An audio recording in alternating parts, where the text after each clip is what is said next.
All right, man. This is Easily Offended Podcast, man. What's going on with y'all guys today, man? Man, just here, just trying to record a podcast, man. You know, you over here trying to be a fucking, you know what I'm saying, house DJ and shit. Funk Master Flex in this bitch. Hey, man. Like, what the fuck? What's going on? What are we doing? I don't know, man. That Beyonce record, I made a playlist. It inspired you? It inspired me a little bit. I ain't gonna lie to you. Now, don't get me wrong. I'm not a huge fan of Beyonce. I really don't listen to her a lot. Mm-hmm. This was actually the first time I actually listened to an album because there was just so much feedback. Everybody was going crazy. Even the Beehive was going crazy. Do you know the album actually leaked 2 days prior in France? France? They wouldn't listen to it. Not even they wouldn't listen to it. They sent out links. So if you know somebody that was sharing it, that was listening to it before it dropped, you report them. To who? Who are you reporting them to? To the Beehive. Then what the fuck gonna happen? I have no fucking clue. What, they gonna revoke your lace front? What the fuck gonna happen? I don't know. Hey man, that Beehive shit is wild. It's wild. Like, I mean, you can't tell me that's not a fucking cult, bro.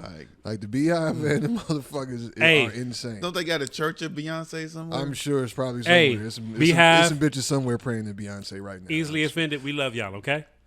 Just want to say that. Now I don't want y'all to cancel me. No, we don't need the wrath of the Beehive. No, we don't. I don't even like bees, okay? This guy. We need bees, man. The bees. They pollinate the earth, man. They got honey. I bet you will say that in high school when you was getting bit on football practice.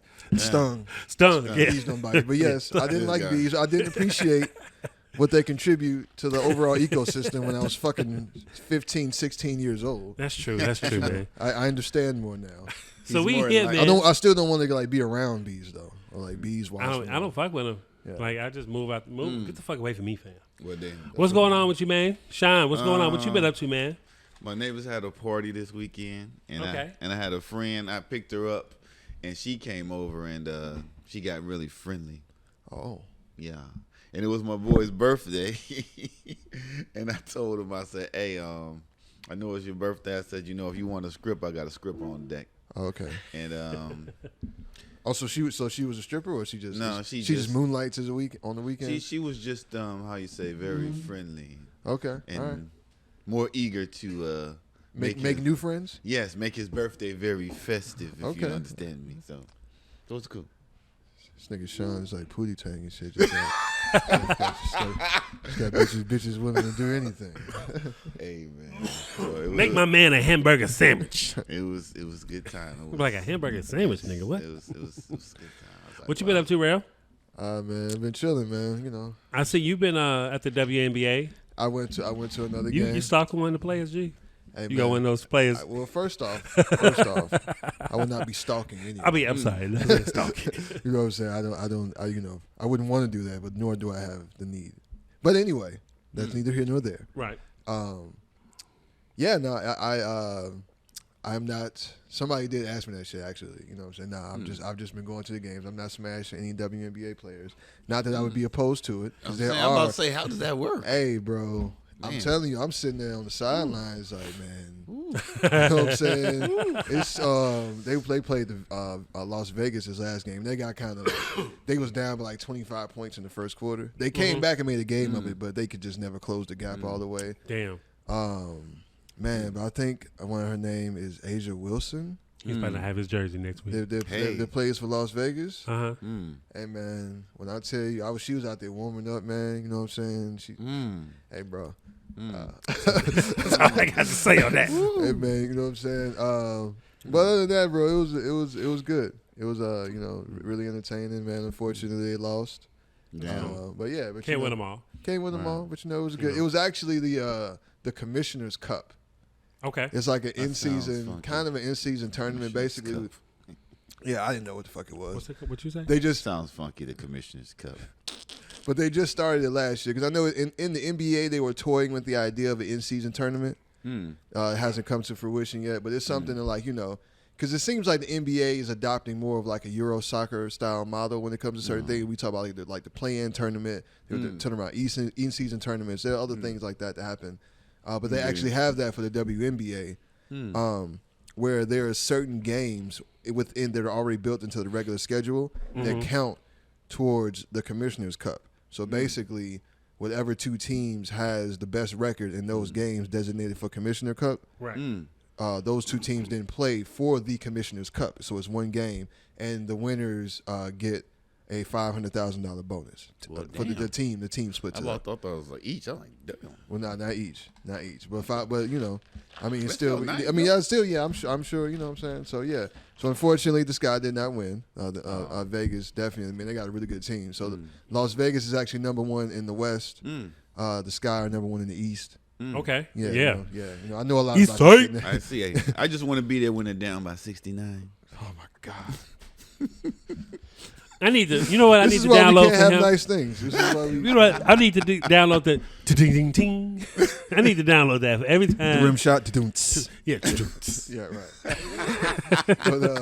but yeah, no, other than that, man, no shit. Life is cool. My daughter is at Lala today. Okay. Ooh, nice. This is her first Lollapalooza. It's crazy down Shout there. out to the babies. Yeah, you know what I'm saying. Hold on to your phone, sweetie. Yeah. No, she already know. I didn't give her the rundown. You know what I'm saying? What to do and whatnot. You know what I mean? And she with her mom, so Okay. they're gonna be at her mom. Ain't she ain't finna be. She like, you want to go where? I don't think Like, Up there? no, we're gonna stand right here. No, We can see if they got a screen. Yeah, that's what I Right. told her. Like, it's jumbotrons. You'll be able to see everything from the back. You know what I'm Right. saying? I'm just like when we get older. I mean, when she gets older, yeah, you know what I'm saying. Like I'll maybe initiate her into a mosh pit somewhere. Oh, You know what I'm saying? Did But you ever join a mosh pit?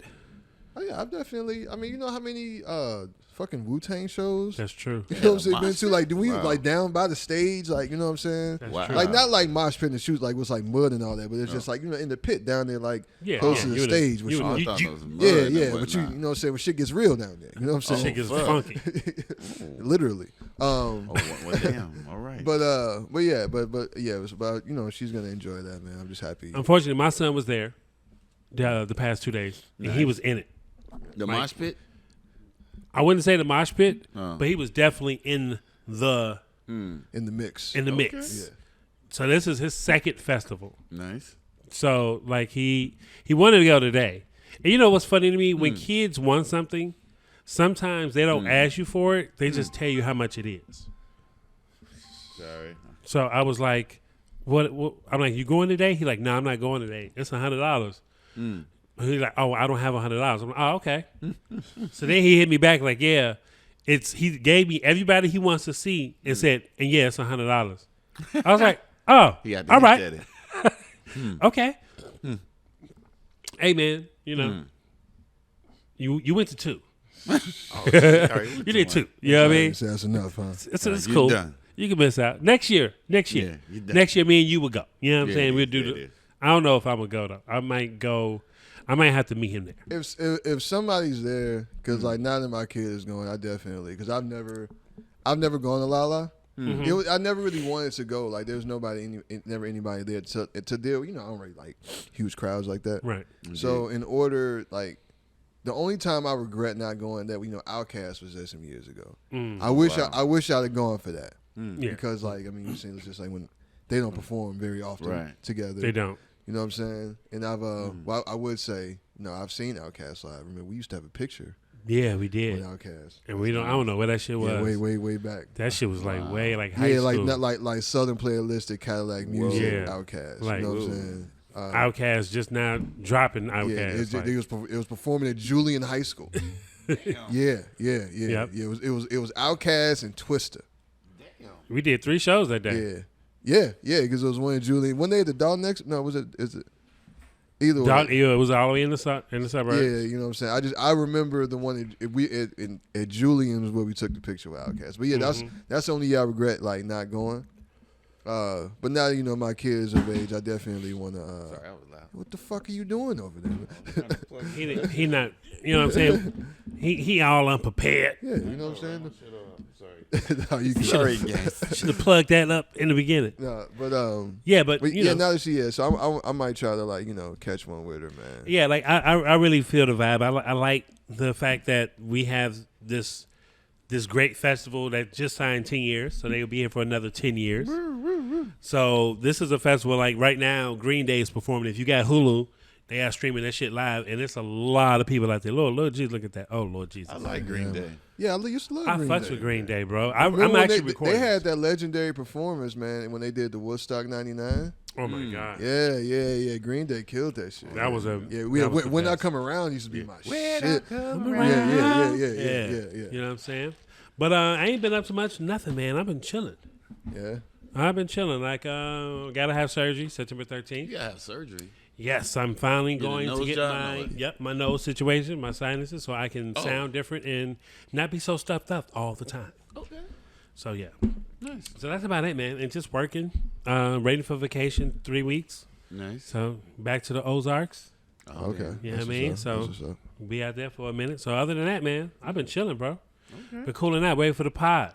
Oh, We got some interesting topics today. We do. Oh, damn. Shout out to all the people on Facebook that's live with us right now. You understand me? Okay. You know what I'm Make sure you comment. We about to get into the topics. If you hit the subject, you know what I'm saying, you'll know the titles that we talk about today. Topics we talking about. But yeah, man. Like So that finger shit.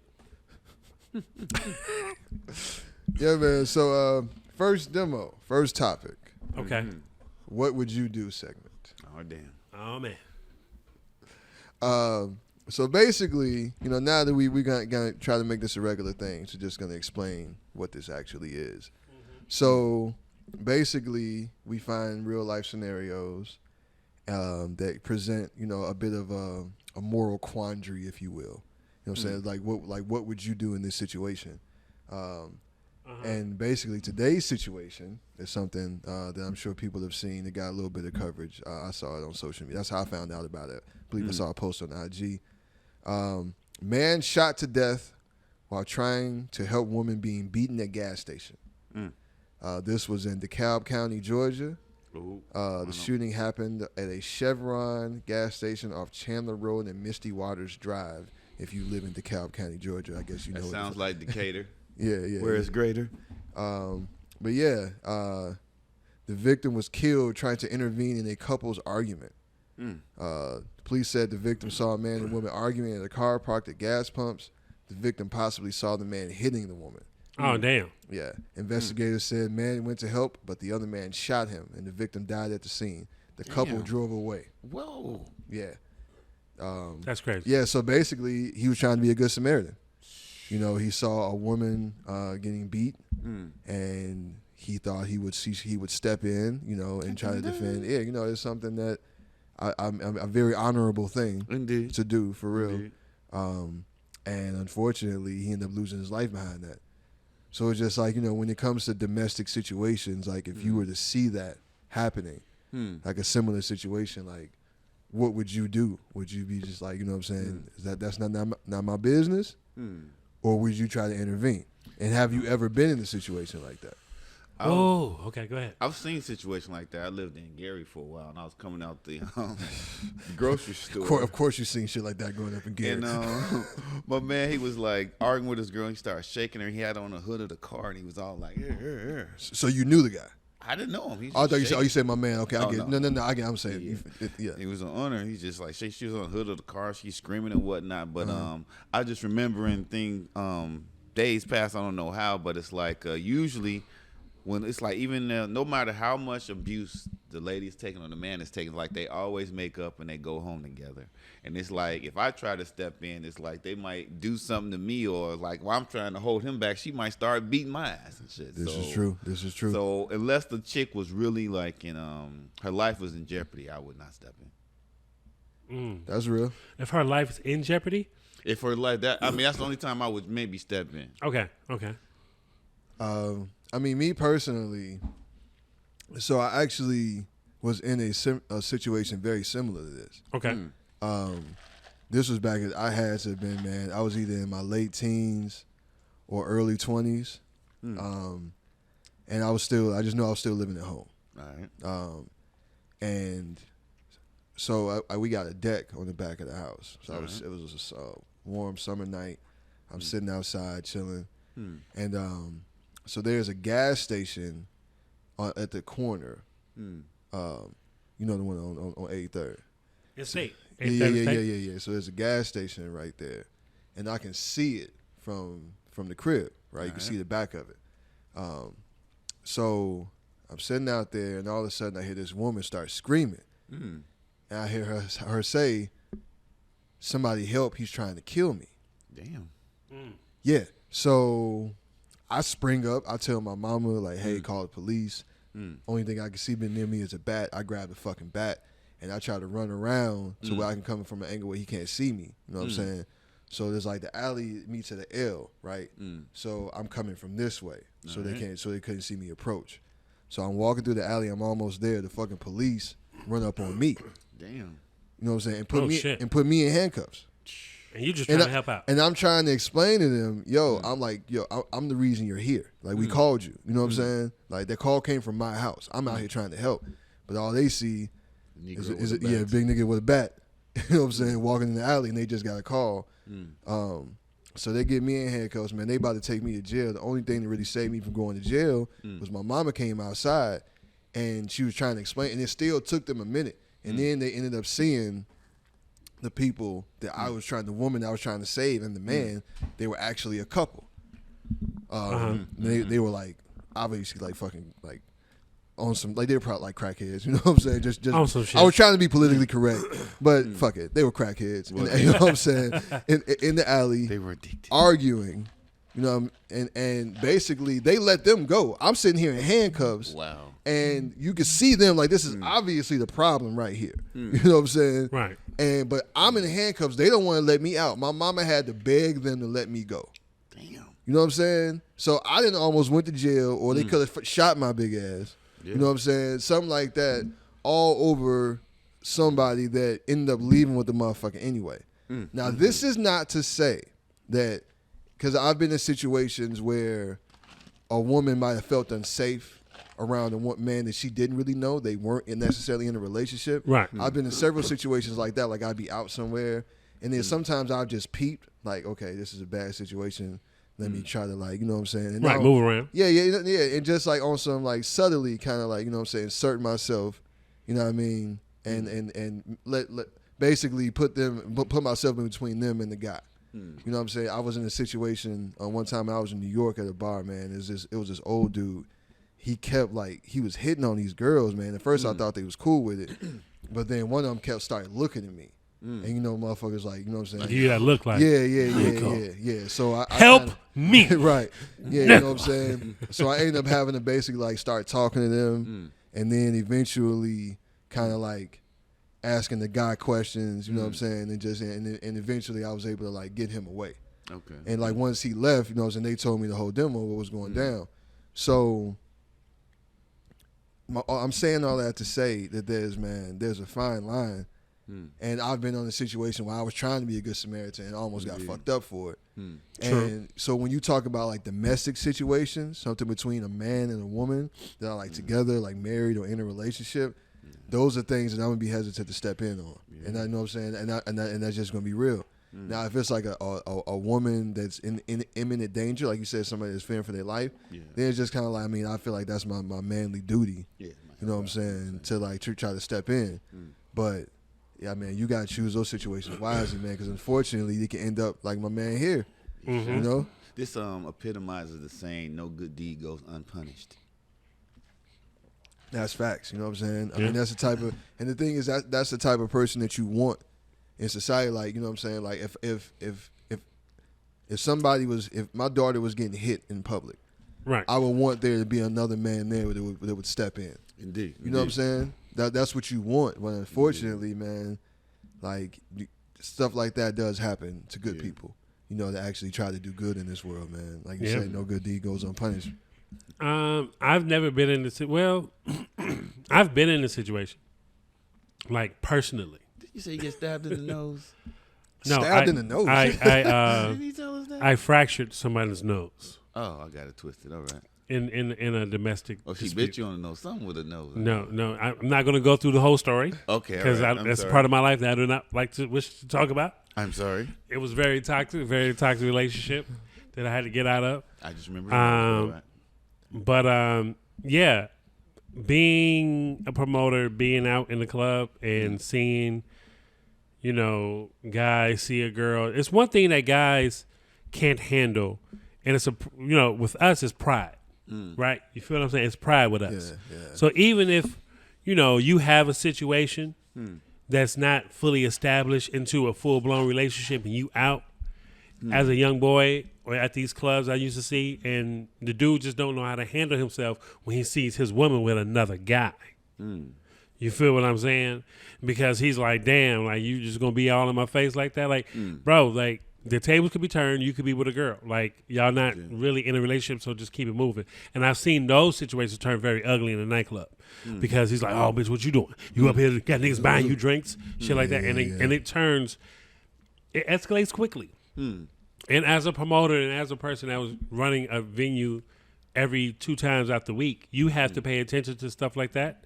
And so in those instances, in those cases, I have acknowledged the security guard, like, hey, buddy over there is acting a little wild. You may want to check that situation, escort him out, or calm that situation down. Me personally, like just being outside and seeing some shit happen, I haven't really, like, I would just call the cops. I say something like, yo, fam, you good over there? Like, you cool out. Like, but I don't know, like maybe it's my delivery. And they look at me like, oh, he's not a threat. Because I don't look like a threat. You feel what I'm saying? Like, I don't look like I'm finna fight you. Nah. I'm not, you know, I don't even look like I got a gun on me. You feel what I'm saying? So they like, all right, what? Like, man, just cool out. Like, take that somewhere else. You feel what I'm saying? Take that. I'm just being honest. Like, I'm not that guy. So like, so the response I've gotten is the guy like, I had a situation, never forget, I was at the store, AT&T, in Hyde Park. All right.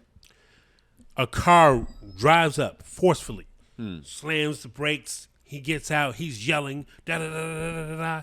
She rushes out, she has the baby got to be like 3 months old.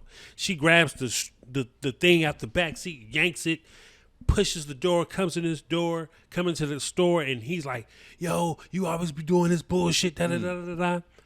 And she like, nah, fuck you, nigga. You ain't gonna see this baby. Just going in the store. Mind you, I didn't have no customers. So I was like, it was on a Sunday.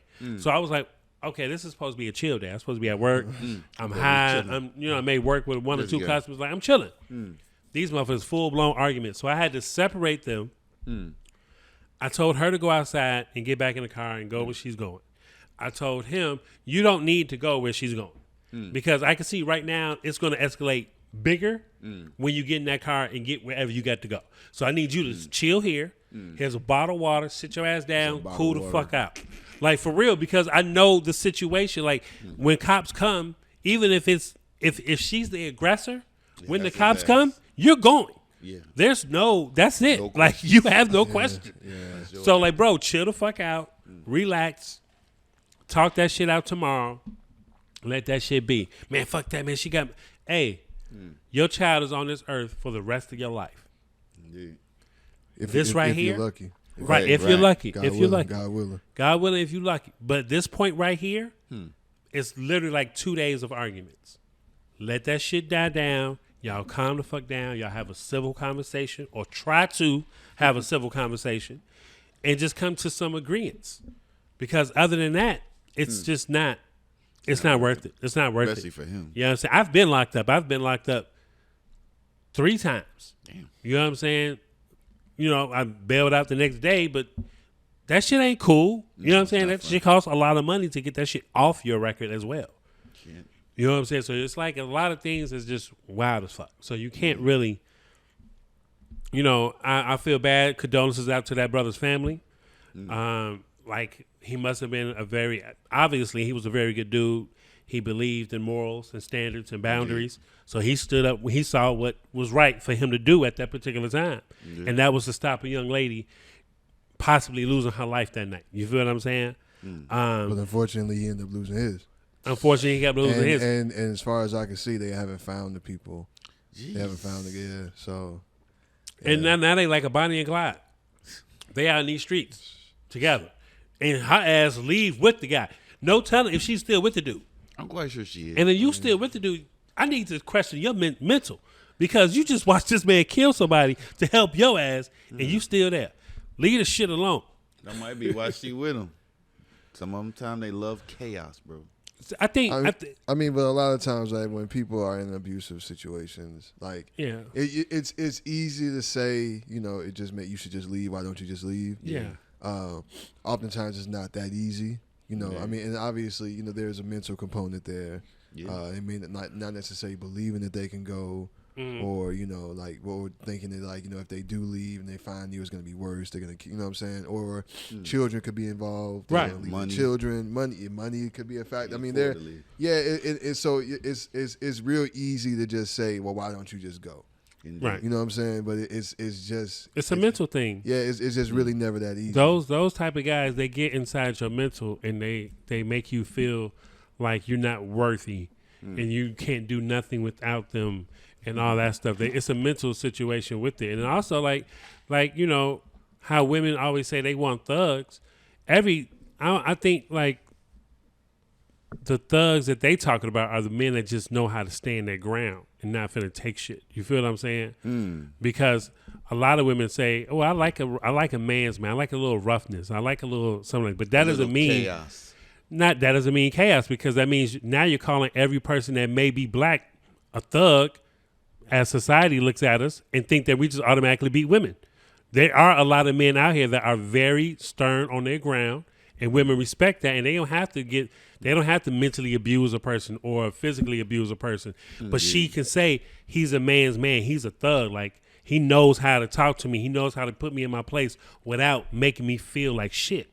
You feel what I'm saying? So I think that's a difference. But in this situation, that nigga crazy, and your ass got in the car and you rode off with the motherfucker.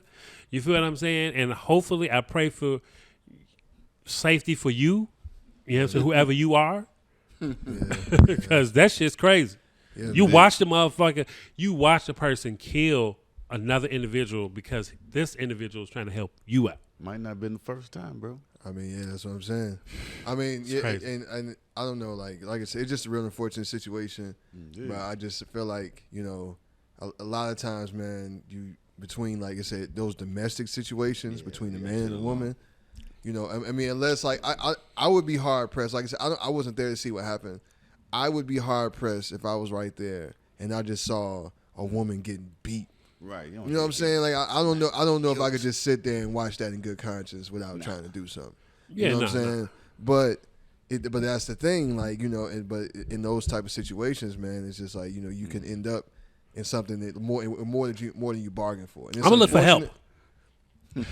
Hey, yo, fam. Yo, he whooping on this girl outside. Yo, let's get this nigga. Damn. Like, I get a whole team. As you can see, I'm not a fighter. So me running up on you, unless I have a weapon, is highly unlikely. That was just divert his attention. Hey, look at me. Yo, fam, what the fuck you doing? Yo, I need help over here. Y'all gonna help me? Y'all gonna let this shit happen? Right. You see what's going on over here? All you men here? Y'all not gonna help? Y'all not gonna do nothing? Right. Rock at him something? And you know what? Before we get off this topic, we also got to talk about, and this is a whole nother topic that may start up later on in later pods, but you niggas out here that know you have a nigga that beats on this bitch and you allow that shit to happen and don't speak up, y'all some bitch ass niggas too. This guy. I'm just saying. But I mean, I think it's definitely different if you know the person. Yeah, like I'm just saying, like, you know, if you know your homeboy, like I know some niggas that, you know what I mean? I'd be like, yo, bro, you going, I don't even fuck with them like that. Like, honestly, I don't talk to them. I'll speak when I see you, but you know what I'm saying? I'm not finna fuck with you on a day-to-day basis because you need to work that shit out, because I'm not finna have that shit around me because that shit can cause me issues. I could be out with you. Right. You feel what I'm saying? Like, nah, I'm cool on that. You're like, hold it for me, dog. I mean, I feel like in situations, everything is better if everybody keeps their hands to themselves. Indeed. But physically, men are naturally stronger. Yep. In most cases. You know what I'm saying? In most cases. You know what I'm saying? But in typically, men are stronger than women. So, like I said, I've never put my hands on a woman. I've never hit a woman. You know what I'm saying? Like, I've been hit. Of course, me too. I think we've all had to take a slap or two. But you know what I'm saying? It may sting a little bit, but it's gonna be different. Like, I can't just haul off, right? And hit a woman. Yeah, you know what I'm saying? That's just, and I feel like that's one of the most cowardly things any man could ever do. You know what I'm saying? Because it's an easy win. You know, Easy. Especially if it's like you know you're a woman. You know what I'm saying? Like, you know, what I mean, you ain't dealing with Ophelia. You know what I'm saying? You know what I'm saying? Yeah, You told Harpo to beat me. Right, she fucking Harpo up. Right, but if you, Big bro. She was over there like,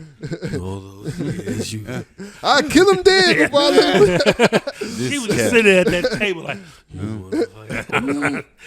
you know when somebody mad when they start mumbling underneath their breath, like, motherfucker. You know when you get the fuck away from somebody who's doing that. But like I said, in most cases, you know, if a man is being physical with a woman, he has an advantage. Most of the time. Yeah, so I feel like that's a very, very cowardly thing to do. Right. If you just, you know, I mean, people get into it and all that other stuff, but I'm talking about like you just go home and beat on your wife because like you frustrated with your own life type shit. You know what I'm saying? Like I can't condone anything of that nature. Yeah, man. But that's fucking crazy. Yeah, man. But it's you know what I'm saying? But I just feel like it's just really unfortunate, you know, and I understand the morality of the situation and how, like, you know, you would want to step in, and like, and being in that situation, you know, I can if I saw somebody just getting beat like that, I don't know if I just couldn't, if I could just stand by, blow a whistle, something. Yeah, but it's just really unfortunate the things like that. Not minding your business can cost you your life. You know? Mind your motherfucking business. So a lot of times, I mean, it is better just to mind your business, or you can, like I said, because I almost went to jail trying to be a fucking vigilante. You thought you was a superhero. You know and what I'm shit. saying? Now I'm finna go back here. Determined nigga. Yeah, right.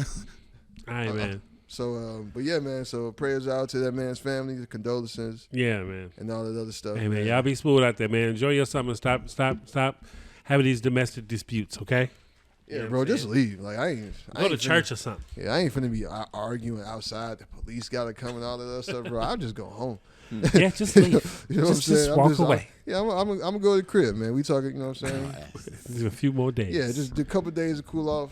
I'm gonna go to TDJakes church, sit up in his sermon, see what he talking about. You know what I'm saying? Because you know he was publicly out here. Yeah, it's yeah, your man TDJakes kind of set the internet on fire. Yeah, he did. For he ain't my nigga with his beard. Goddamn. Right. Yeah. I only seen that nigga like I'm honestly, and look, no disrespect to TDJakes. Let me stop calling you a nigga. You know what I'm saying? I never call him a nigga, not nigger. I never paid attention to his sermons. I never watched them live. Maybe just a few quotes on TikTok or Instagram, Facebook, or YouTube or some shit like that. So, but this did raise a lot of eyebrows. Yeah, yeah. He basically said in a sermon that was delivered on Father's Day. Nonetheless. Oh, so this was back in June. Yeah, this just happened. Yeah. So about a month and a half. Yeah, on Father's Day. Yeah, so a little over a month ago. Yeah, because we're in July right now. Saying that we are raising women to be men. It said during a sermon entitled "Real Men Pour In." Now it was a small piece of the sermon, indeed. But just that line right there triggered a lot of people. A lot, yeah. And it garnered a lot of responses on both sides.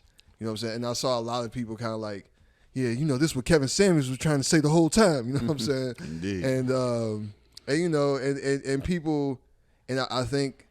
Because I actually sat and watched the whole sermon, you know what I'm saying, to try to get context. Right. And that was a very, very, very small, like, the sermon wasn't about women. It was about men. Right.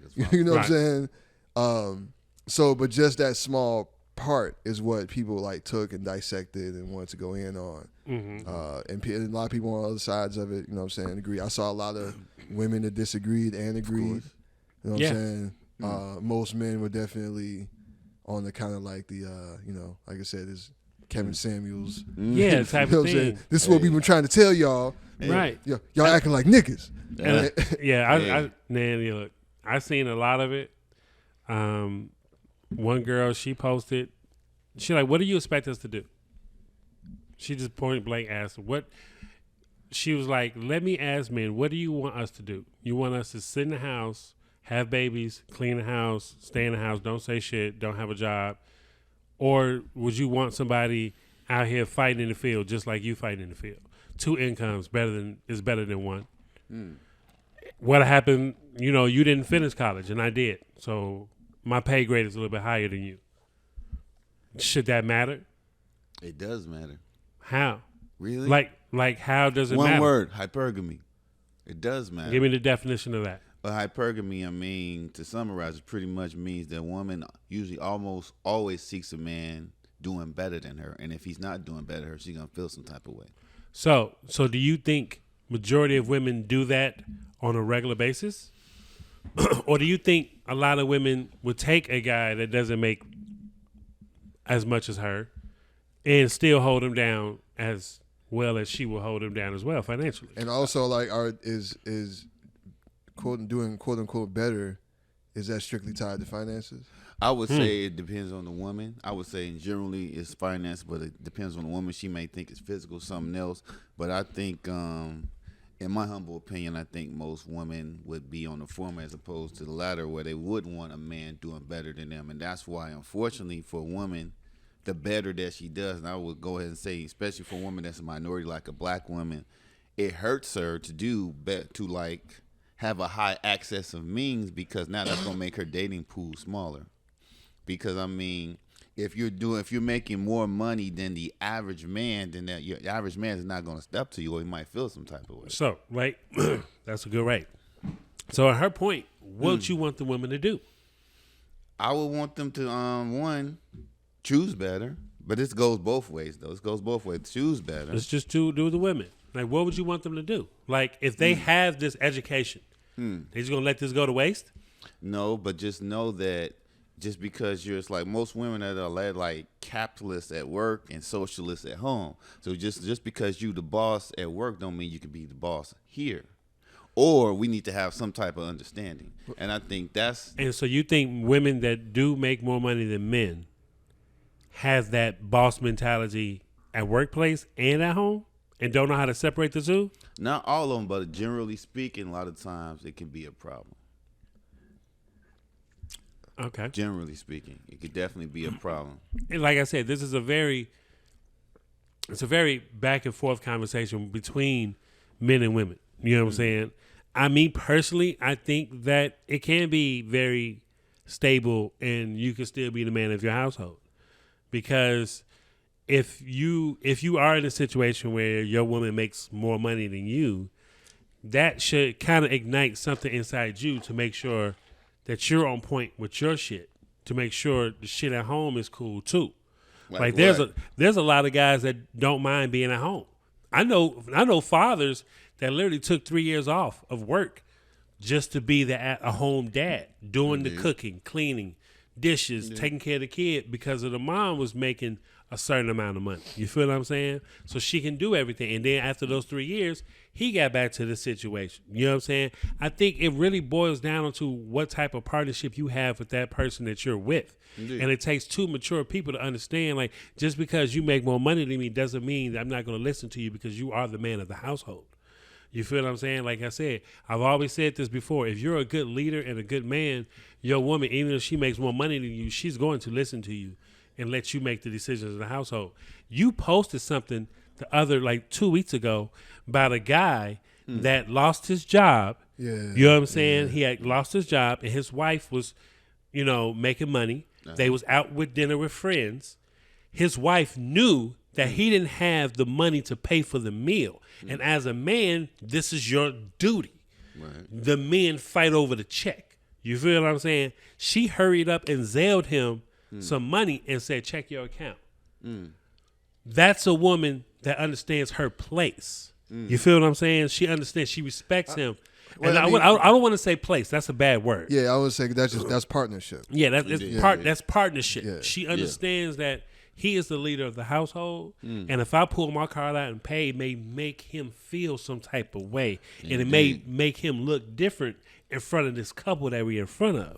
You feel what I'm saying? So she did that, and I think like I said, it's about your partnership with the person that you're with. Unfortunately, I think that's more of an exception to the rule. I think that type of situation is definitely ideal, and there's definitely some real ones out here in terms of women. But I think, I won't even say majority. I think it seems more typical that they're the opposite. But again, there are some real ones out here. I've seen. Yeah.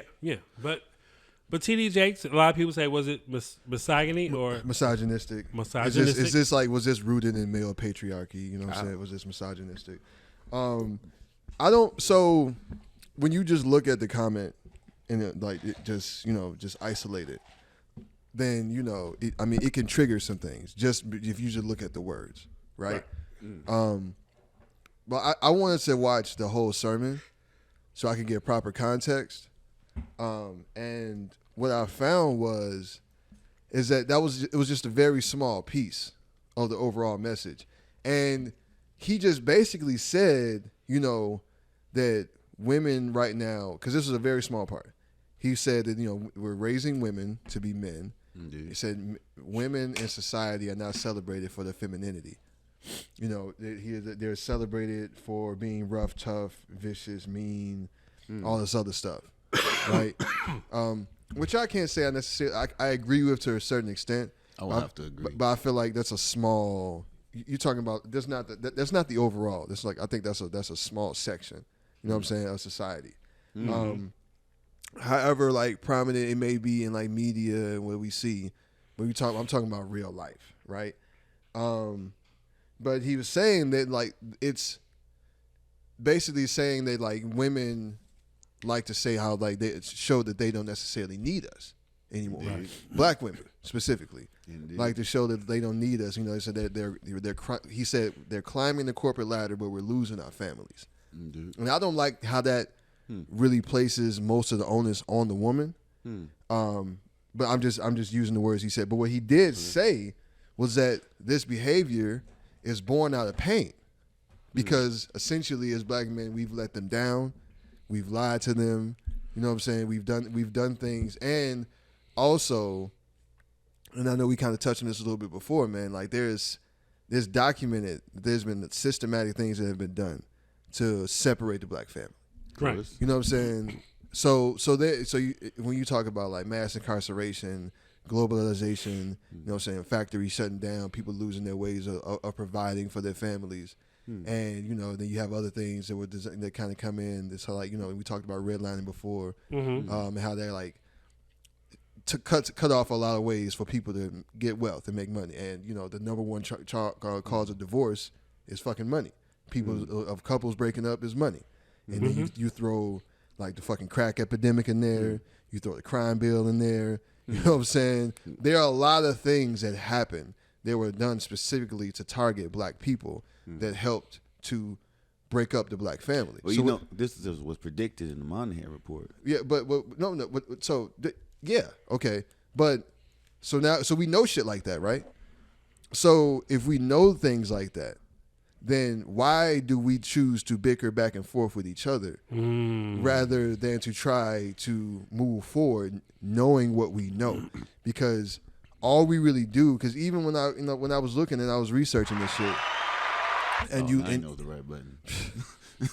When you was researching that shit, and you look online, and I'm seeing the responses that people have, and everybody's focusing on that one line. You know what I'm saying?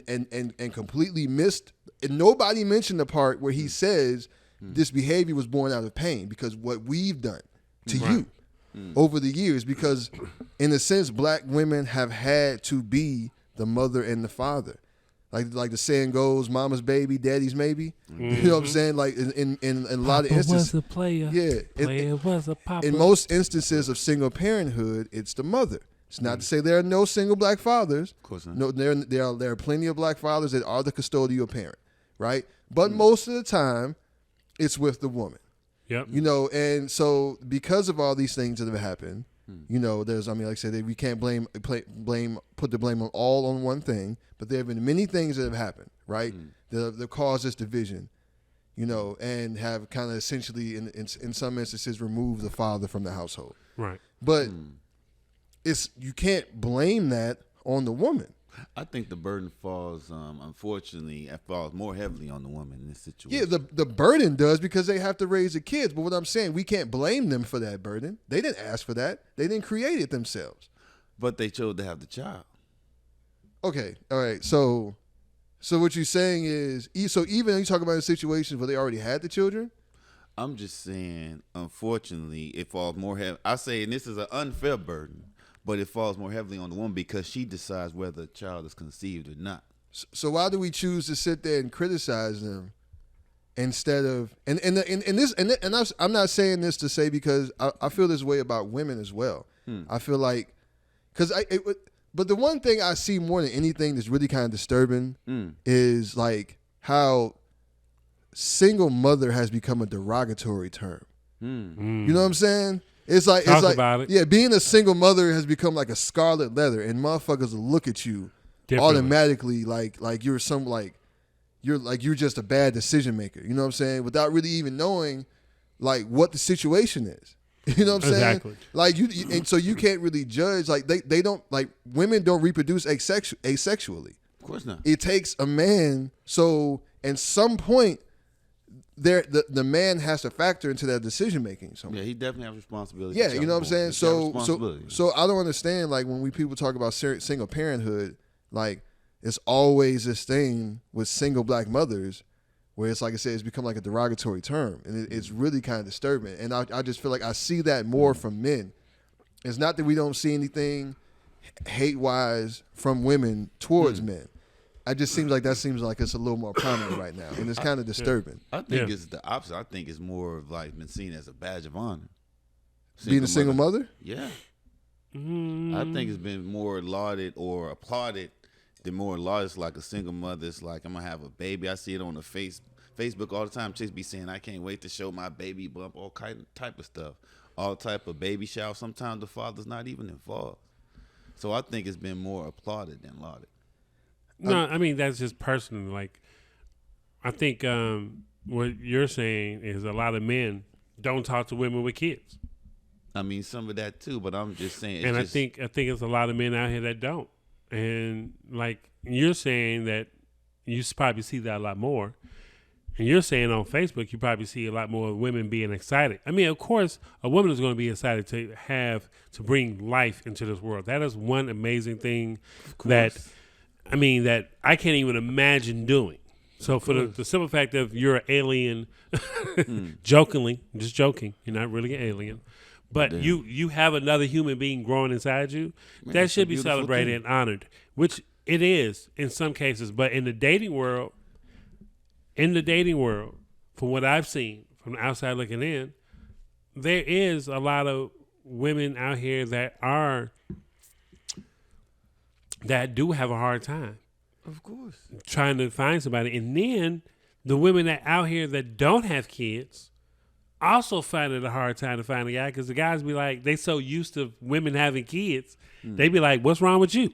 You must be crazy or something. Yeah, I just feel like, man, you must be a person that make a lot of money. Yeah. This Negro. Especially if you look on the internet and in the podcasting world and all these shows and shit, you would think that like black men and women fucking hate each other for real. Yeah. You know what I'm saying? And that is just it's really sad. I'm really tired of the relationship shows and fucking panel discussions. But you know why they're there. You know why they're there. Because people want to see it. People want to feel like they're not the only ones that are fucked up out here. They you know what I'm saying? They want to see people that have their type of trauma, so someone they can relate to, the things that have happened to them, you know what I'm saying? And they want to be able to see that they're not alone. And which is understandable. I get that. But at some fucking point, we have to stop this men are this, women are that, and somehow like figure out a way, because the thing is, when you have these certain people that make these blanket statements, right? All situations are different. Just like you just said, there could be a man that could be perfectly happy with his wife being a breadwinner. But if he can go on the internet and the world to tell you, no, you should be ashamed of your fucking self. And he could have been happy this whole time, and then he sees some shit, and you're like, damn, man, am I wrong? Is my life really fucked up? People are not confident in themselves. can be easily swayed by opinions of people on the internet, and you might be listening to somebody that ain't fucking married. You know what I'm saying? That doesn't have a successful relationship to speak of their own, but they want to give you fucking advice. Jackson. You know what I'm saying? Listen to the guy that stop listening to the girl that run drive through at Popeyes. Did we not learn anything from fucking Derek Jackson? You know what I'm saying? Oh, People like that like want to tell you everything that you should know about yourself. You know what I'm saying? And don't do anything for themselves. I like to say this because that's what sets us apart from every other podcast, right? And this is, since we're in the podcast world, we're in the world. So I'm not talking about Chicago or just certain cities. We're talking about the world. I love the hand signals. And I refuse to use this platform as a clickbait platform to create drama and create that wrong negative narrative. And that's what a lot of that shit is. And man. that's what all it is. A lot of these people don't even believe in half the shit. They just do that shit just to get that clickbait. Just to get views. Just to get those fucking views, to get those comics. And that person that may say, oh, I don't date black women. That nigga's married to Keisha with 4 kids in the suburbs somewhere. Yeah, or he might just be literally saying that shit just because he knows that you're gonna put that clip out there and you're gonna end up on Shade Room and then you're gonna get a whole bunch of traffic and views on your shit. And now you're popular. Yeah, you know what I'm saying? And people really don't have those type of morals anymore. Whereas I saw something earlier today, like people, it used to be like, you know what I'm saying, like people want power and respect and money, but like it's like the people want the money over the respect. Yeah. You know what I'm saying? Like they don't give a fuck about the respect. They don't really give a fuck about how they look or what this can mean for them going forward. They just want the money right now, and they're pretty much willing to do anything and say anything on the internet to get it. But I mean, I don't think necessarily TDJakes falls into that category, but the type of people that are taking that one line that he said, because like that line really doesn't have much to do. It's almost like I wonder, like, why did he even put that in there? You know what I'm saying? Because that one little piece that they talk about that they've dissected is less than 3 minutes. The whole sermon is 57 minutes. But it's part of a major narrative, obviously. Yeah, I mean, so a narrative that's created and served by who?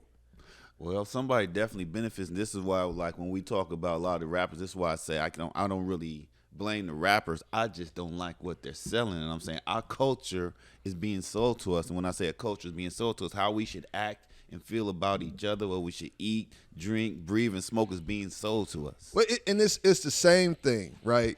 So we talked about earlier about how like we all know that things have been done intentionally, you know what I'm saying, to break up the black family, right? Exactly. Just like we know that, I mean, there's a fucking show on FX called Snowfall, basically about how the fucking crack epidemic started and how the government has had a direct hand in this shit. And how the government has had a direct hand in so many other things that cause all this crime and shit. Things that we didn't know in the 80s and the 90s when we were in the thick of it. But now here we are in the 2020s and we know all about it. And yet, here we are still fucking selling crack and music.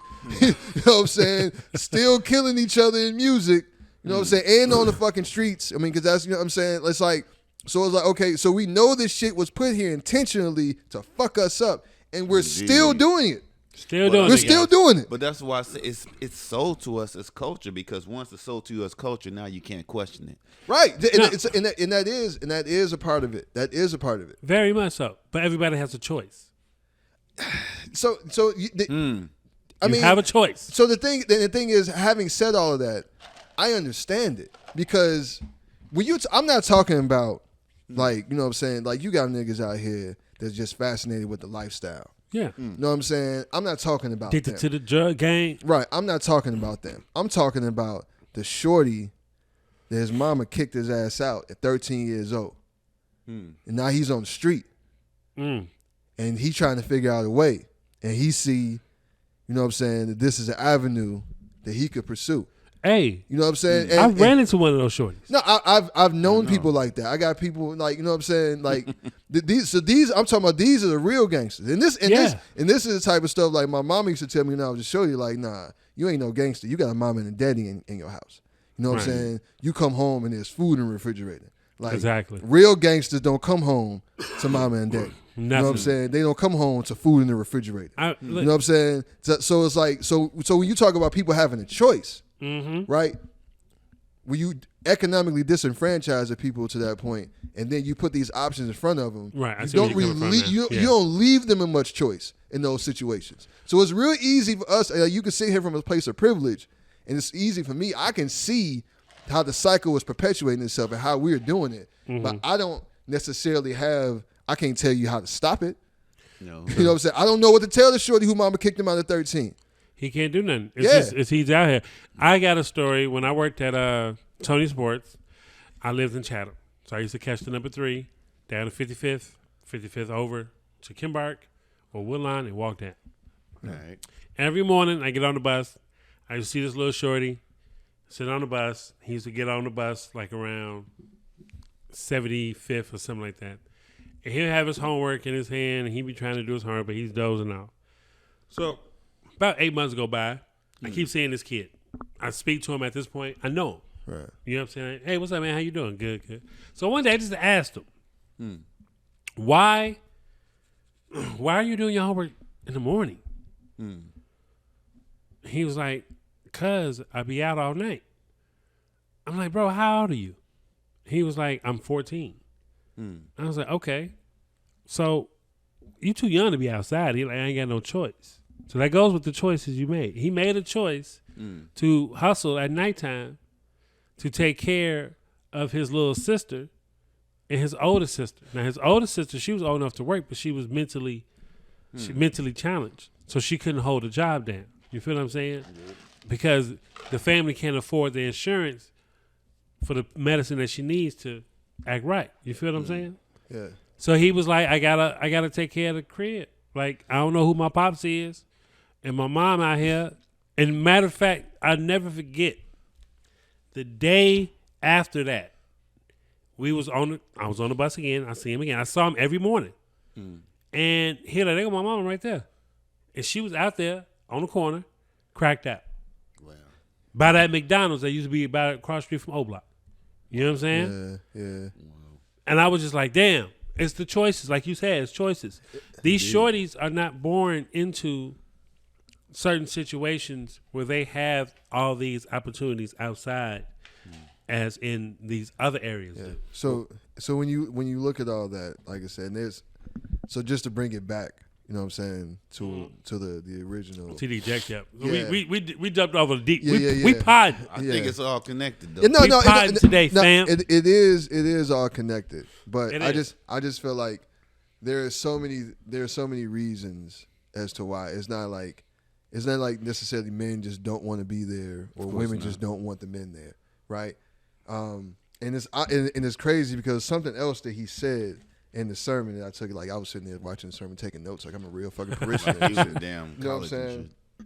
But he said maybe because we started off as bucks that we think our real value is what we pour in anatomically. Basically saying that, you know, like men are designed, his point was men are designed to pour into a woman, right? Men are designed to pour in, women are designed to receive and then multiply. And when you break that down anatomically, when you look at how we reproduce, men pour in the seed, women receive that seed, and then multiply. Cell division happens. Right. You know what I'm saying? So in the very basis of the relationship between men and women, that is how it works. And that applies itself into the overall relationship. Would you say that's the natural order? Yes, absolutely. Okay. No, women. If you ever had a woman in your house living there, she's going to multiply whatever the fuck you have. I mean, you know what I'm saying? I remember the only time I've only lived with one girlfriend. But I know when she moved in that motherfucker, my seasoning cabinet ended up being off the chain. I'm like, damn, we got adobo in this bitch now. You know what I'm saying? I got parsley. I got all this other shit I didn't even know about. I have 18 bottles of hot sauce. Right. You know what I'm saying? Yes. No. If a woman comes into your life, she's definitely going to take in a lot of aspects. Now, obviously, there are other factors. You know what I'm saying? Yeah. But I feel like most women. Okay. Yeah. When women are multipliers, they're nurturers and multipliers by nature. So whatever you give a woman, she's gonna multiply that. And if you give her bullshit, she's gonna multiply that shit too. You know what I'm saying? Well, what if that's sold to her? That's how she should be. Well, I mean, so that all depends on because I was actually having a conversation. Now we're gonna wrap this up soon because we're going long on this one. Yeah. But I was having a conversation with a friend of mine today, and I asked her opinion on just because I said we were gonna be talking about this, and like I said, TDJakes said that we're raising women to be men, and she said she agreed with it. And I asked her why, and she basically talked about which is similar to what you're saying, like a lot of the women in her family have this aspect, or there's a view that they don't need men, and they, you know what I'm saying, they treat them like whatever, and they're just like, but they were all raised by single parents. They didn't grow up seeing men in the household, so they don't really know how to interact. And a lot of times, you wanting something but feeling like you can't have it, your a defense mechanism is telling yourself, well, you don't really need it anyway. You know what I'm saying? So you can see that play out in people's lives. You know what I'm saying? Where it's just like, okay, you didn't grow up seeing a man, you haven't had success, so now it's just like, well, I don't need it. But it's the same way in the reverse, where men can have experiences where they haven't necessarily found the right woman, or they dealt with, you know what I'm saying, had bad interactions with women, or dealt with women that weren't that great, so now all women ain't shit. You know what I'm saying? Yeah. And that's what I'm saying. We see that play out so much with each other, and instead of trying to get to the crux of it, in instances like this, because everybody wanted to take this small clip, but if you really went in there to listen to what he's saying, and I'm not I don't go to church like that, but he really was talking more about two men and what men should be doing, as opposed to so that thing about women was just 3 minutes out of that whole fucking sermon. It's just another case was running rampant in our culture, symbolism over substance. It may symbolize this, but what it really means is something else, or we'll just take something and run with it. Yeah, exactly. And not really going to what the issue is. And I think that's kind of what happens. We've gotten so fixated, and because it's become so popular and it's such a huge platform to do, because most of these podcasts are about relationship related things and dating.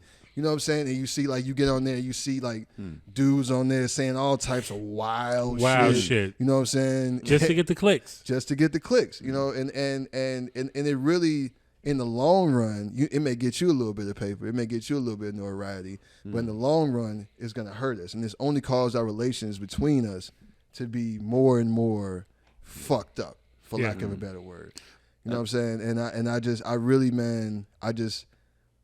I really want to get to the point when we're talking more about constructively about things like this, about why we are this way, and what we can do to fix it, as opposed to just constantly pointing the finger at each other. Yeah, because we can all get on here and say some ignorant shit. Yeah. But we gotta respect the platform that we on. Yeah. You know what I mean? And we gotta move on. Yeah. I just want to say. No, right? Yeah. Go ahead. I just want to wrap it up, Sean. I just want to say it's come full. Wrap circle. it up, B. I just want to say it's come full circle, because coming up in the late 80s and 90s, it was on the opposite. It's like this whole relationship thing was a cottage industry, and a lot of people would argue. It would arguably say it started with The Color Purple, and it went on from there, because when that movie came out, it was a big controversy of the depiction of black men and black women. Even Steven Spielberg changed what Alice Walker wrote to make the men and women a little bit more divisive in the movie. So it's I feel like it became a cottage industry then, even though a lot of these variables that divide us were predicted, for what I said, by Patrick Monahan and others. Yeah. But I think it really became a cottage industry during the late 80s and the 90s. Yeah. I just want to say one last thing, and I feel like people think certain words are synonymous with each other, and they're not. And I hear the word submissive thrown around a lot. When it comes to relationships between men and women. And I just want people to understand that there's a big difference between submissive and servitude. Indeed. You know what I'm saying? And I feel like a lot of people look at a woman being submissive as her being in servitude to her man. And I mean, I think in a relationship, men and women should be of service to each other. Now, there are certain things that obviously traditionally that like women fulfill more than men. Like I said, women are naturally more nurturers. You know what I'm saying? So in things like that, but at least we hope. Yeah, right. But I definitely want to make sure that people understand that what you're looking for. Are you looking for submission, or are you looking for servitude? Yeah. You know what I'm saying? And you need to be clear about what you're actually looking for. So. Yeah, man, that's our topic of TDJakes, man. Yeah. You gotta wrap that shit up.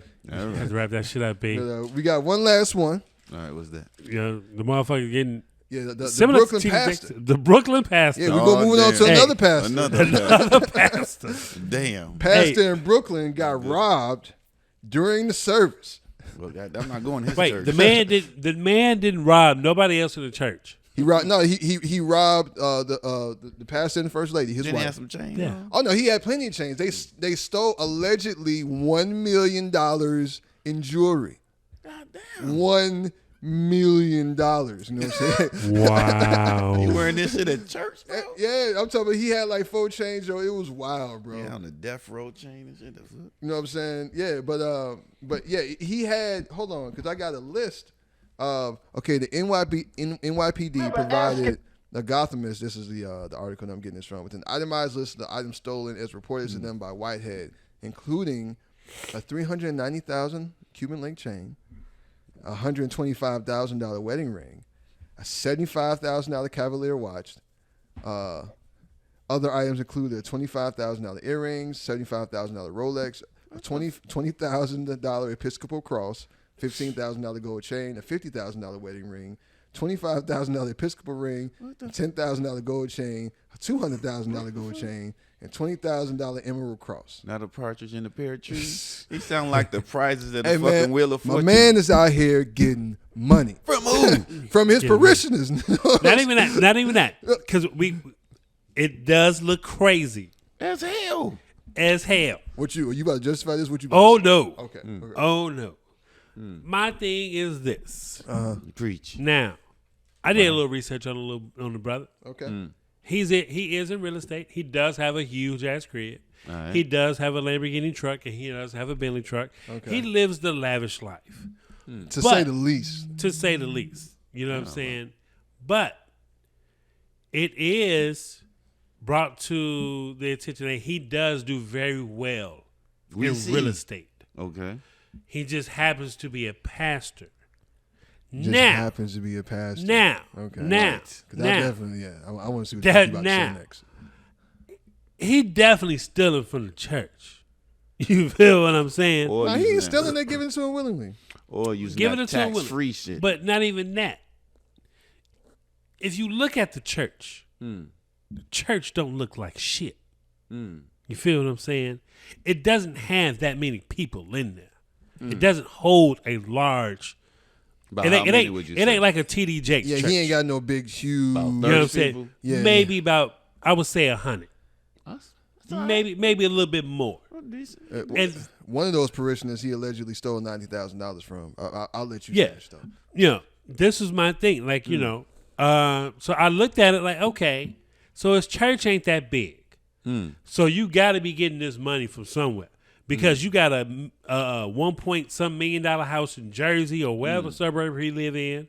You got a $300,000 truck. You got $1 million worth of jewelry. So this ain't coming from the church because the church ain't that big for everybody. Even if everybody's giving 10 grand, the church is in the middle of the hood, my nigga. Like, you not in the suburbs. You know what I'm saying? You ain't like the white pastors. They in the suburbs in these small ass communities. Nah, he's in creating coats and shit. I bet you ain't none of that shit in his name, though.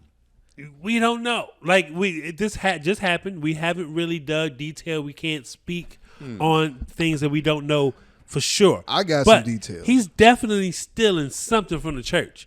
I wouldn't say everything that he has, that he owns, came from the church, but he's doing something. So, I think he's selling drugs. That's a lot of damn Could be drugs. pushing keys to the back door so on a church plate. Hallelujah. a 2021 lawsuit filed against him by a parishioner claiming he stole her life savings came to light last week. Because a lot of his stuff has been coming to light.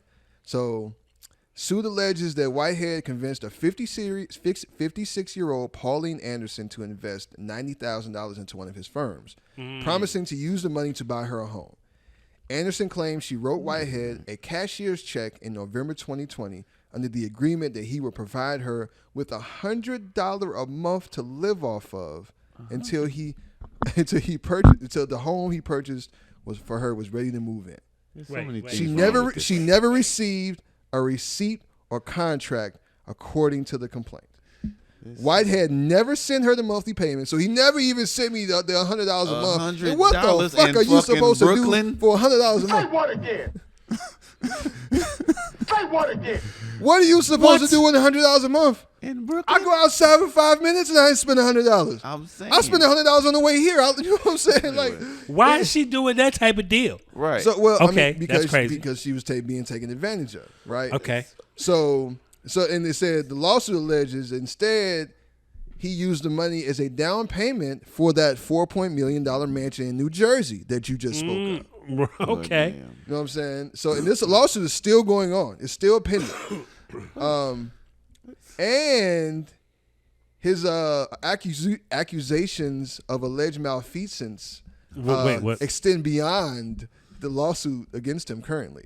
In 2016, it reported that he still owed Monterey Symphony conductor Maximo Brigado Darman $260,000 for an outstanding court judgment over an unpaid personal loan.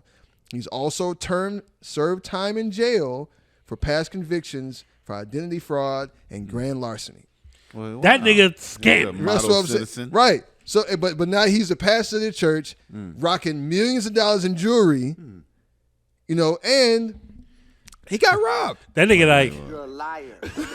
My problem with this old I ain't steal no lady, money. I got a problem with this old lady. If you got 90 grand, you could get your own damn house.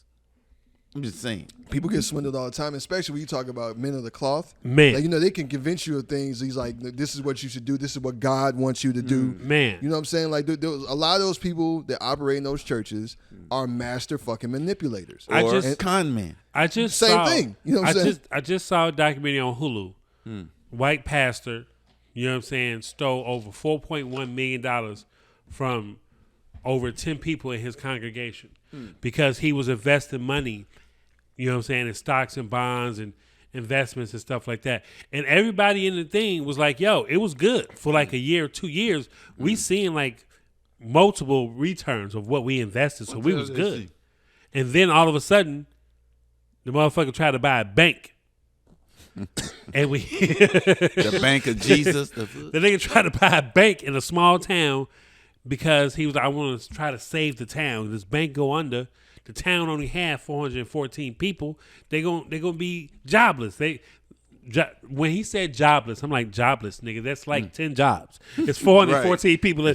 That's not hurting shit. Right. But All the same place. he tried to buy the bank. When he brought the bank, he found out it was a whole bunch of shit behind that he didn't know about. So the money that he took from his congregation, he started investing in the bank. And then the nigga disappeared. I'll disappear too. The nigga disappeared. He ascended. disappeared. They was looking for this man for 3 whole fucking years. Mind you, when you see the dude, he clean cut. Blonde hair, blue suit, average red tie because he a Republican. You know what I'm saying? He clean cut. They catch this nigga. This nigga look like Jake the Snake. This was he nigga got in Brooklyn? long black hair. He didn't dye his hair. He got like a receded hairline. The nigga got stopped on a traffic stop, and they ran his information. The dude said he had multiple IDs that made him stop. But to go to your point, this shit happens. All the time. This shit It happens. happens all the time. HBO Max has plenty of documentaries. And you know the dude. So his 3 guys came in there and robbed him. right. They What's were the information armed. on the guys? No, they don't have any information on the guys. Ain't They nobody don't know. telling. But they Church fuck ain't telling. around and be the nephews or cousins of Pauline Anderson. You know what I'm Yeah, saying? that's Like, probably who it was. You know what I'm saying? It's like, oh, you don't want to give us this 90,000? We gonna get this shit back in blood. Dante. You know what I'm saying? Dante. Right. She done got her nephews. Hey man, he be at their church all the time. You know what I'm saying? He be having his jewels on during service, that's and shiny. nobody expecting you to come in there and rob him during the service, where you know he gonna have the jewels on. You know what I'm saying? Like, I mean, honestly, I don't know. I mean, thankfully he wasn't hurt because I never want to see nobody get stretched out. But and just based off the little bit that I know, I'm going to make a judgment, and I'm going to say, serve you fucking right. Because you've been out here robbing motherfuckers for years. It For a seems long like. time. You know what I'm saying? Allegedly, that's what it looks like. Allegedly. You know, so if that's really what you own, if this is what you're doing, then you deserve everything you fucking get. And I don't want to discourage people from going to church because there's a lot of good pastors out here.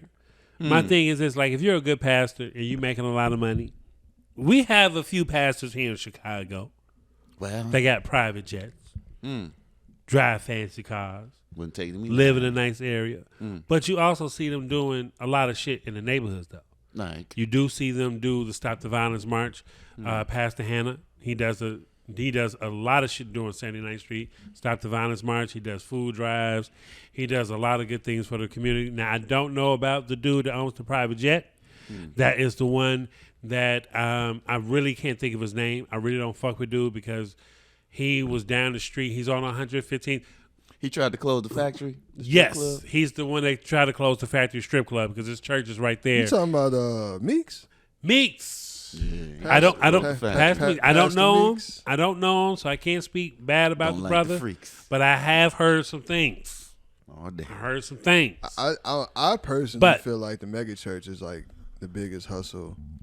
I mean, the thing about it is, this is the thing though. Like, okay, I have two pastors in my family. My sister's a pastor, Well. and I have a cousin that's a pastor. Mm-hmm. And they don't have a church. I think my sister, she does guest spots at Trinity here in Chicago, and I don't know where my other cousin Richard. I don't know where he's at with it, but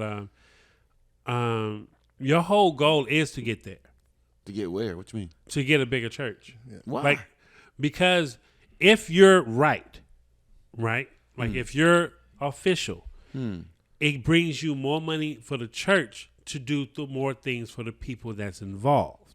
You feel what I'm saying? Like, okay, like Pastor Hannah, he gives out over 20 scholarships to colleges, full rides, all 4 years. Oh, nice. I need to call To somebody that is qualified for the qualifications. Do those cover student loans? You don't need a student loan if you got. He's I'm paying saying the if tuition. I got student loans already. No, Yeah, your college. You gotta be in Oh, college. okay. You have to be a high I school. was about to go You up have there. to be a honorable straight A student that are from a high school, and he pays for all 4 years of your college. Nice. So when you have a big church like that and people are giving you money all the time, these are things that you're supposed to do with the church's money. People can't pay their bill. Sister Esther finna get kicked out. Bankruptcy. The bank's trying to take a thing. Well, she gonna go to the pastor. He gonna be like, "Look, we gonna do the collection plate for you this Sunday. We gonna take care of that." Church is supposed to take care of the That's community. right. I'm gonna take my Church chain is the supposed to pawn take shop. care of the community. Now, this brother, through this whole conversation, all the research RELL has did, not one time did RELL mention of any charitable work that this man has ever done, other than probably pass out turkeys every I was just Thanksgiving. about and to say on the Nino Brown shit, I'm sure he didn't probably pass out some turkeys on It Thanksgiving was at some half point in eaten. time. Did. So the point is, to the viewers and to the listeners out there, we're not saying everybody in the church is wrong or trying to hustle your money. There are some good ones out there. But just please be aware, if you go to a church and you become a member and you start giving money, you should start asking, what can I volunteer to do? You can't question the Lord. No, what can I volunteer to do so you can be on the inside to know where's this money going? Oh shit, they still ain't. You ain't finna find that. Right. You ain't finna find that by volunteering for the fucking usher Right. board. Exactly. You know what I'm saying? Yes, but I understand. Like when you do have food drives, like yo, can y'all set up? They ain't a table? finna show you the Can y'all books, pass out nigga. food? but not the books. But you know the fact of what they doing. The more things that they doing for the community, the more and more you have a reason of saying, okay, so this is where some of the money's going to. I mean, of course, the pastor doesn't work. He doesn't have a 9 to 5. This is his job. Right. This is his job. Right. You feel what I'm saying? So this is how he pays his bills. How he pays his bills. So a portion of that does go to him and his family. I mean, I do feel like, because there are people that, so the only church that I guess you could say the mega church that I was a part of at any point in time was Trinity, when Jeremiah Wright was there. Yep. My whole family in Trinity. Yeah, yeah. Jeremiah Wright is a brilliant man. And for him to be as brilliant and for him to do as much as he did for the community, I think Jeremiah Wright should have a nice car and a nice house. You know what I'm saying? Like, I feel like, so if you're doing the work, if you really out here, and Jeremiah Wright put in a lot of work, you know what I'm saying? He did a lot for the community immediately surrounding his church, and for the community as a whole. And I'm not talking about, you know what I'm saying, just in Chicago. You know what I'm saying? I'm talking about on some like real diaspora type shit. Jeremiah Wright is a really a pillar out here. You know, so people like that, then yeah, they should be well compensated. They should live good. Yeah. You know what I'm saying? Because you're doing what you're supposed to do. Yeah, You're doing God's work. Yeah, but for the people out here that's really just using this as a hustle, and I could be a little bit biased, man, but I really feel like it's a lot more people out here because you got people out here like Joel Osteen. He got that huge church in Houston. But what happened when Houston flooded? He wasn't trying to open up his doors. You know what I'm saying? Let people in to be a place of refuge. You know what I'm saying? None of that. He wasn't trying to help the people out there. It's so many documentaries, bro. Like I love the church documentaries. Yeah, it's so the word of God is so often perverted, and it's not necessarily it's not exclusive to Christianity at all. You know what I'm saying? This is a cross face. People will use the word of God and pervert it to fit their own agenda. Right. You know what I'm saying? And it happens all the time. And people, that's what I'm saying. People may be out here with these mega churches be hustling, though. Gee, look, real quick. There's a documentary on, I want to say HBO, and it's a 4-part series. It's a white dude, white family, whatever. He has the women dress up in little house on the prairie as dresses, right? His father dies. He marries his stepmother and takes on the kids that they produced. So in this church, in this cult, they basically, the more kids you have, the more powerful your family are. So these families, they literally have like 15, 16 kids, and all the women are dressed up in little house on the prairie as dresses, right? This motherfucker was making so much motherfucking money that this motherfucker brought a land in Texas and tried to build his own community where he would have the chosen ones from the congregation, depending on how much you donated and how much you honor the man, that you would get chance to live on the promised land where he lives. Sound like a king in the serfs. Bro, when I look it up, I swear to God, I will put it on the Instagram. Y'all check this shit out. It's wild as fuck. I think this just follows a trend in history because you think about the most subjugated peoples of the world are the most religious. And the churches, right or wrong, have always used their power to like take over and invade. I mean, you think about like the Church of England. You think about how the Church of Rome started. Catholic Church. Yeah. I mean, you want to talk about mega church, and I was gonna say the more churches, Council of Nicaea. All yeah, that stuff, you want to talk about churches. Like I feel like the more churches in the community, the more divided that community is gonna be. Because I lived in Gary. I hate to keep bringing up Gary, great place, but Gary is a very small Shout out to town. the Jackson 5. You know. But I swear, in Gary, every other block is a church and a liquor store. But every other block is a church. But the communities are so divided. So it's like I feel like these churches should probably try to come together. They don't want to feel like they ain't apostle. I feel like, man, that because one thing people go to church for is for hope. That's beautiful. It's crazy. Yeah. People go to church for hope. You know. And it's just like, you know, you kind of feel like if you're a disadvantage and like you're poor and not a lot is going good for you in life. And a lot of times, especially with us as black people, it's just like, you know, you feel like the world doesn't love us. Of course. Right? But it's just like, okay, well, if the world doesn't love us, well at least God does. You know what I'm saying? We can go to church. And you have people that feed into that need for hope. And you know, you have so many like prosperity preachers. Of course. They preach the tithing, and you know you got to give in order to receive, and all that other stuff. And it's just like they encourage you to give more money, in hopes that they will be multiplied in your life. Of course, right? It's gonna come back to them. It's gonna come back to you, and you know you got people that definitely tithe faithfully, you know, every month, and a lot of times never really receive anything as a result of that. Yeah. And you have and I'm not saying like, you know, there's a lot of people out here doing good. Like I said, I talked about Jeremiah Wright. Jeremiah Wright worth every penny. But then you got people out here like Creflo Dollars, you know what I'm saying, your Joel Osteens. Crazy. And you know what I'm saying? And it was just I remember I can't remember this guy's name, but he was a big one of those televangelists. And I used to work in McCormick Place, and they had the church there. They had set up a service, because they would travel around. And I remember we had to do so I had to set up the labor call. So I got to know, okay, how long you need these electricians for.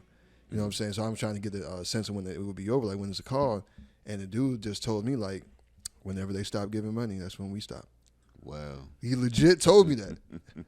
You know what I'm saying? So I'm just like, okay, so around what time do you think in general, how many hours of giving, you know what I'm saying? Past history. We can be in this 24 hours, we can be in here for 12 hours, you know what I'm saying? Hey, that's crazy. Real quick, I'm sorry. Those are drones. Yeah, I know. Yeah. That's in the sky. We watching. Lala is on the TV. We're watching Lollapalooza live here in Chicago. Green Day just wrapped up. Did you peep? He had a Metro Chicago shirt on because they performed. They had a private show at the Metro tonight. Oh wow! So by the time you guys hear this or listen or see this podcast, the Metro show. Shout out to Green Day for shutting that shit down because that shit's crazy. The Metro only hold 2,000 people. Those are drones. That is crazy. Yeah. And that's in the sky. But anyway, back to the pod. Fake ass pastors. Well, I would say they in our community. One, it's like the pastor is beyond scrutiny. He could take our money. He could touch our daughters, our sons. People still won't say anything. It ain't just our community, bro. But see, this goes back. Right, exactly. This goes back to what he said.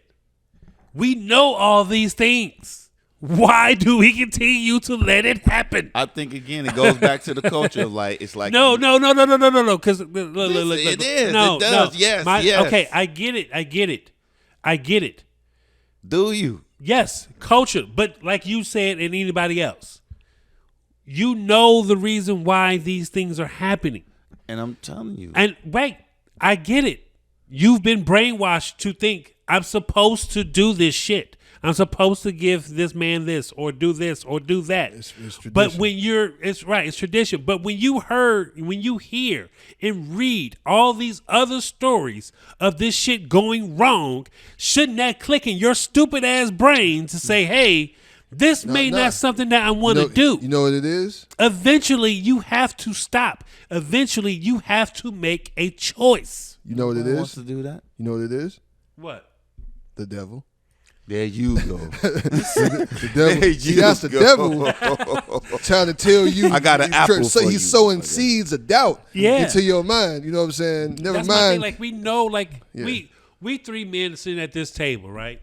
We know that these things happen. So I wouldn't go down the road and go to a church and get this dude some money when I see this motherfucker roll up in a Lamborghini truck. What if it means if you don't, you're gonna be demonized? What? You wait, hold up. You have a choice. Do you? I said, we're three men on this pod. Would you go to a church? Do you feel obligated to go to a church to give your money to a motherfucker that got $1 million worth of jewelry? Well, then, do you? Nah, but that was exactly. But I do feel like because it's just like I said, if Jeremiah Wright pulled up in a Lamborghini truck, then I'd be like, okay, yeah, I'm good. I'm glad he got one. You know what I'm saying? You have to see. But you got to see the work. You got to see the work. And there are a lot of people. But people want something to believe in, bro, and that's really what it boils down to. They're selling hope. Yeah, you know what I'm saying. They want something to believe in. That's crazy, and a lot of people are just not of the mindset. Wake up. Where they're gonna see past that. Yeah, they want to be. They kind of a lot of times, man. I mean, you hate to say it, man, but people just want to be told what to do. They want to be told how to live. Sheep. Yeah, they want to be told. You know what I'm saying, what they should think and how they should act. And where their moral compass should be. They get all that. A lot of times, people don't make those decisions for themselves. They get it from other people. And that's what I'm going to cut you off. This is what I'm saying when you talk about choice. It's I know what's going on, but if I say something, I could be demonized by community. Maybe I won't get a job. Maybe I won't get the girl that I want. And that's all why, these things can happen. All the things you said, I don't give a fuck about. Because I give a fuck about what anybody say outside this room. You feel what I'm saying? I don't care. That's the thing. People need to stop worrying about what people are going to look at you as. That's not none of their fucking business. Whatever you do in your life is a tunnel. And I get it. Society, some shit happens. It's in your brain, you brainwash, whatever. But eventually in life, you have to get tunnel vision and block everybody else out. If I don't drive this, I'm this. If I don't have this, I'm that. Fuck them. Who cares what you have? Because at the end of the day, when you leave this motherfucking earth, none of that shit go with you. True. Yeah, the Egyptians proved that. That shit stays there for you. Buried with all that shit. So when you realize that shit and then you open your eyes and just be like, you know what? I'm going to do this because I want to do this. Not because he said, she said, or the pastor said, I'm going to do it. Well, you know what I'm saying? And I think that is a perfect place to end this. I mean, I'm just saying. I just want to say that poverty pimps run rampant in our community. And Absolutely. besides sports, they say that we got 3 P's. We got pimping, preaching, and politics are the things that we gravitate to, the 3 P's. Yeah, and I admit to that because that's the ways you can get money out of people. Yeah. If another 3 Ps. motherfucker come to me and tell me I got a non-for-profit and I don't see you doing shit, motherfucker. Hey, you know what? And you know what? You know what? You said pimps, preachers, politicians, right? Yep. 3 P's. You know who's the most honest person out of that 3? The pimp. I feel that. Because he gonna tell you what it is. The pimp gonna tell you what it is. I feel that. You know what I'm saying? He may sell you some dreams, but at the end of the day, you gonna know what it is. You gonna see it right in front of you. You know what I'm saying? So the pimp is definitely the most honest one out of the 3. I trust the pimp more than the preacher and the politician. Well, damn. Hey man, tell the people where they can find y'all at, man. You can find me on Facebook, on Instagram, Star Photo Pics. You know, see me. And butt naked pool parties near you. Hey you might ladies, see make sure y'all check out Star Photo Pics, man. Make sure y'all DM him. He does great work on the photography side. Yes. If you need a photo shoot done, DM him and he'll let you know the prices. That's right. Real, what up? Real _ producer 914 Yep. on Instagram. Also 914 _ media _ group on Instagram. Yeah, follow me. Follow me. Comment. Don't say nothing stupid though. Don't say nothing stupid. Hey Don't man, ask him to tithe either. this is your guys, man. Easily Offended Podcast, man. church. We are here. I'm Classic 1979. We are definitely in the building. Thank you for tuning in wherever you at in the world. Make sure you like, share, comment, subscribe. We trying to get to 100 subscribers, y'all. So make sure y'all do that. We got 1,000 downloads. So I fucks with y'all. Thank you for listening. Thank you for corroborating. Make sure you check us out, man. Holla back. We out. Peace. This Chicago, nigga. And just say Shop City. Don't stop, no, don't quit.